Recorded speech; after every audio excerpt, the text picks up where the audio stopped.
के तूलो अर्ज में हिंदुत्व के पुजारी अक़लियतों बिलखुसूस मुसलमानों के खिलाफ जहर उगल रहे हैं। मुसलमानों के खिलाफ भयानक जराइम सर अंजाम देने वालों को हिंदुओं का हीरो बनाकर पेश किया जा रहा है।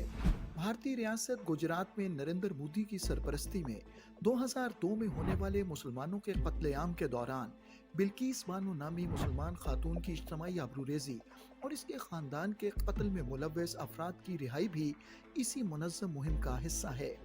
भारतीय सिविल सोसाइटी अरकान का कहना है कि रिहा किए गए हिंदू इंतहा पसंदों का जुर्म आम नौइयत का नहीं बल्कि इसका शुमार इंसानियत के खिलाफ जराइम और नस्ल कुशी में किया जाता है। हम ये कह रहे हैं कि यह दरअसल क्राइम अगेंस्ट ह्यूमैनिटी है, मानवता के विरुद्ध अपराध। जैसे आप जेनोसाइड को कहते हैं, ये एक जेनोसाइडल रेप था, ये जेनोसाइडल किलिंग थी। अपराधियों को रिहा करके यह बतलाया जा रहा है कि हम आपके साथ हैं। ये भी लोग कह सकते हैं कि गुजरात के चुनाव अभी आने वाले हैं और इसका एक फायदा उठाने की कोशिश है। केंद्र सरकार की विशेष दिलचस्पी थी इनकी रिहाई में, वह दिलचस्पी बहुत साफ दिखलाई पड़ती है। तो एक रास्ता खुला और उसके बाद आगे बढ़कर वह उत्साह पूर्वक इनको रिहा किया गया, जबकि कोई भी बहाना लेकर लोगों को जेल में सालों साल रखा जाता है। आप देख ही रहे हैं आज उमर खालिद के साथ क्या हुआ। भारतीय सिविल सोसाइटी अरकान का कहना है कि रियासत गुजरात में इंसानियत के खिलाफ जराइम में मुलव्वस अफराद की रिहाई का ये पहला वाक़या नहीं बल्कि 2002 के मुस्लिम कुछ फसादात की मुजरिम बीजेपी की माया कोरनानी को न सिर्फ जेल से रिहा किया गया बल्कि वो गुजरात में भारतीय जनता पार्टी की इलेक्शन मुहिम में बढ़ चढ़ कर हिस्सा ले रही है। मैं आपको बताऊं कि गुजरात में पहला मामला नहीं है जो बिल्किस बानो के आरोपियों को जिस तरह जेल से छोड़ा गया। इससे पहले आपको याद हो तो माया कोडनानी जो इसी 2002 दंगों में नरोडा पाटिया केस में जेल में थी, उसको हेल्थ ग्राउंड पे छोड़ा गया। और अभी आजकल हम देखते हैं कि चुनाव के दौर में पॉलिटिकल फंक्शन में वो स्टेज पर दिखती है। वही माया कोडनानी जो हेल्थ ग्राउंड पर जेल से रिहा की गई थी।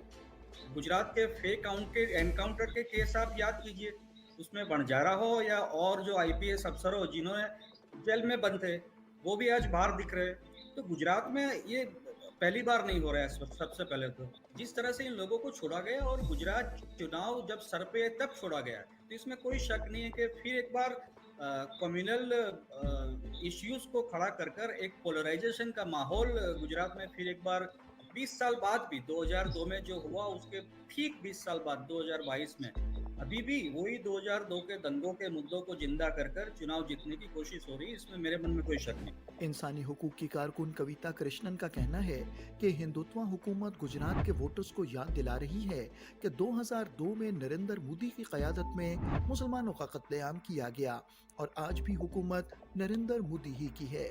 बिल्किस बानो के साथ जो बलात्कार हुआ और उसके परिवार की हत्या हुई का जनसंहार हुआ, वो तब हुआ गुजरात में 2002 में जब नरेंद्र मोदी चीफ मिनिस्टर थे वहां पे। इस केस को परस्यू करने की जब कोशिश हुई तो गुजरात में क्योंकि सुप्रीम कोर्ट ने माना कि ऐसा माहौल नहीं है कि वहां पर न्यायपूर्ण तरीके से ट्रायल चल सके, इसलिए ट्रायल को शिफ्ट किया गया महाराष्ट्र में और वहां सजा हुई इन बलात्कारियों को, इन हत्यारों को। इसीलिए अभी जो केंद्र सरकार जहां पर नरेंद्र मोदी प्राइम मिनिस्टर है, अमित शाह होम मिनिस्टर है, उनका अभी ये निर्णय लेना कि इन लोगों को छोड़ा जाना है जल्दी, माने जल्दी रिहाई करनी है, जल्दी छोड़ा जाना है, ये बिल्कुल साफ बात है कि जो एक तरह से उनको लगा है कि हमारे गुजरात से बाहर महाराष्ट्र में इनको सजा मिली है, लेकिन इनको हम गुजरात गौरव मानते हैं। ये चाहते हैं कि गुजरात के वोटर जाने, जो लोग 2002